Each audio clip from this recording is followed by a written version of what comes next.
আসসালামু আলাইকুম। এই ভিডিওতে আমরা লিরিক্যাল ব্যালাডস নিয়ে কিছু তথ্য জানবো, যেটা আমরা আগে কখনো জানিনি। কোনো ভিডিওতে আমি কিছু গোপন স্টোরি তোমাদেরকে বলবো লিরিক্যাল ব্যালাডসের।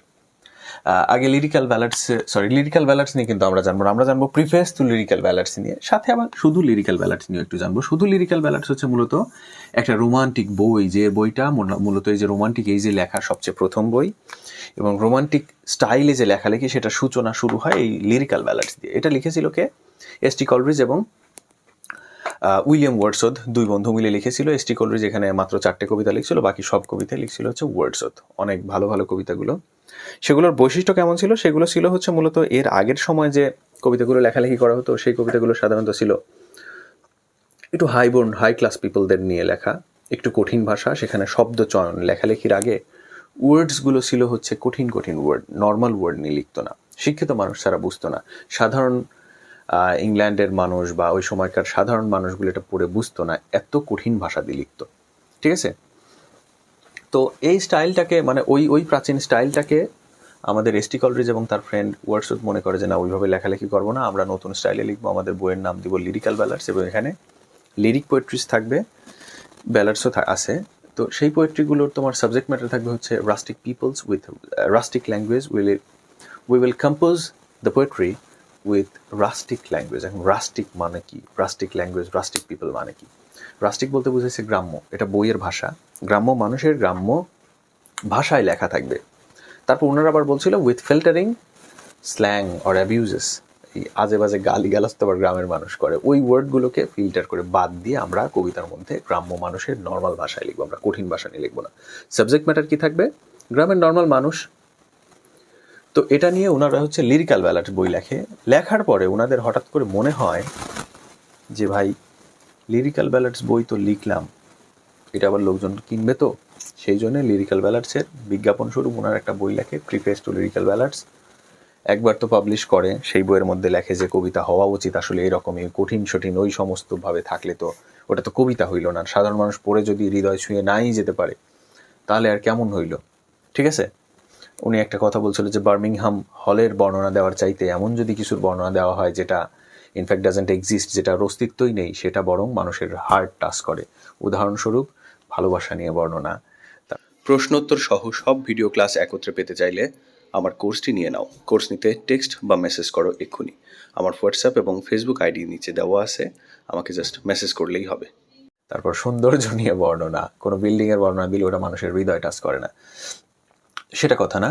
তো প্রিফেস টু লিরিক্যাল ব্যালাডসে ওনারা বলে যে হচ্ছে এইভাবে আমরা যে নতুন একটা স্টাইলের পোয়েট্রি তৈরি করলাম, এটা মানুষের কাছে গ্রহণযোগ্য যেন হয়, সেই কারণে আমরা পোয়েট্রি সম্পর্কে নতুন ট্রেন্ড তৈরি করে দেবো।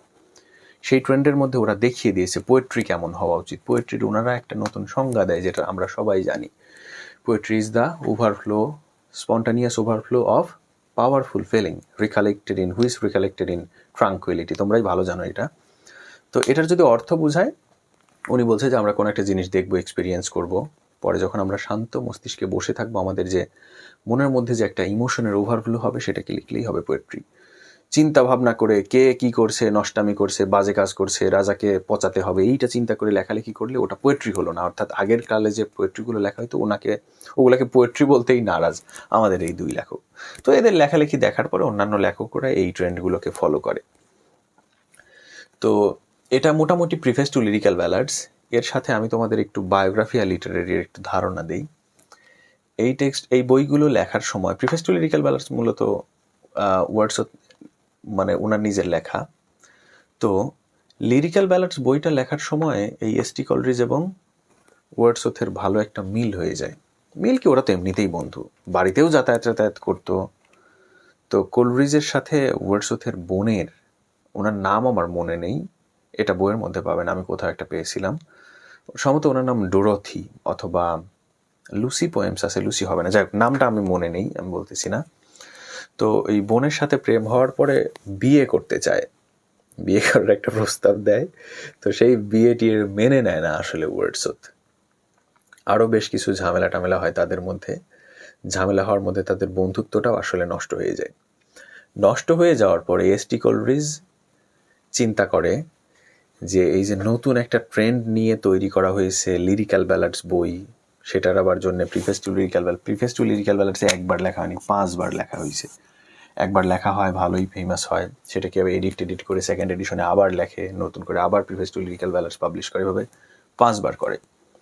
তো এস.টি. কলরিজ করছে কি, বন্ধু থেকে আলাদা হয়ে উনি নিজে আরেকটা বই লিখছে, বইয়ের নাম লিখছে বায়োগ্রাফিয়া লিটারেরিয়া। সেই বইয়ের মধ্যে কি আছে, উনি বলছে যে একটা কবিতার বইয়ে যদি কবিতা লেখা হয় গ্রামের সাধারণ মানুষ নিয়ে, সাধারণ ভাষায়, রাস্টিক ভাষায়, তাহলে ওইটা কি আর কবিতা হইল? ওইটা তো নর্মাল কথা হইল।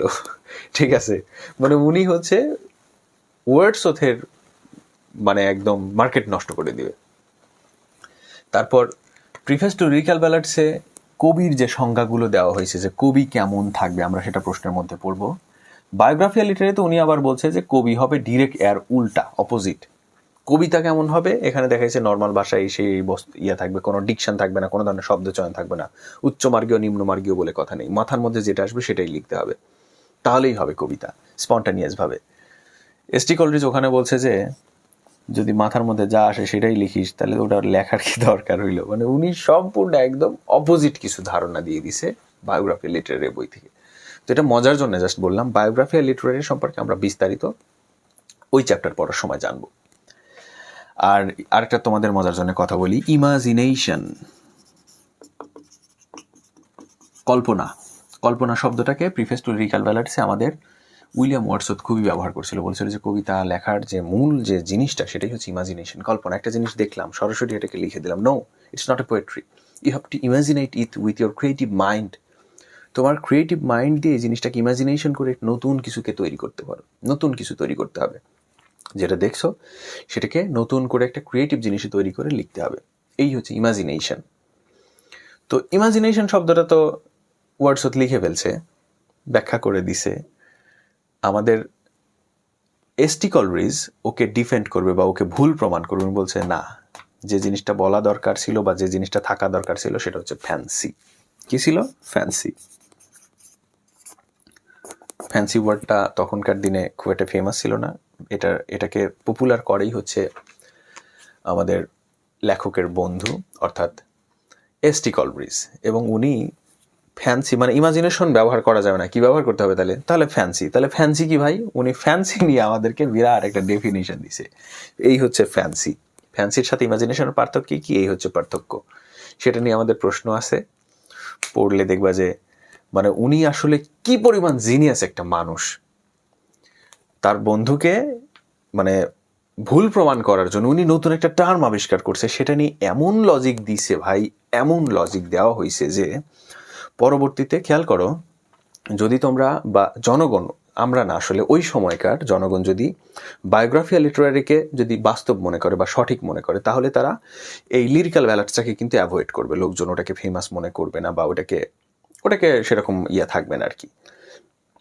আবার লিরিক্যাল ব্যালাডস এটা তো মাস্টারপিস, মানে এমনভাবে লেখা হয়েছে এই দুটো টেক্সট। দেখো ওদের ঝামেলার কারণেই কিন্তু নতুন করে বায়োগ্রাফি লিটারারিটা আসছে, কিন্তু দুটো টেক্সটই আসলে মাস্টারপিস, কোনোটাকেই বাদ দেওয়া সম্ভব না। এতই মাস্টারপিস যে এটা স্বয়ং ইংল্যান্ডে বা কেমব্রিজ ইউনিভার্সিটি বা অন্যান্য ভালো যে ইউনিভার্সিটিসগুলো আছে পৃথিবীতে, সেই সমস্ত ইউনিভার্সিটিতে এই টেক্সটগুলোকে পড়ানো হয়, ইভেন আমাদেরকে পড়ানো হয়।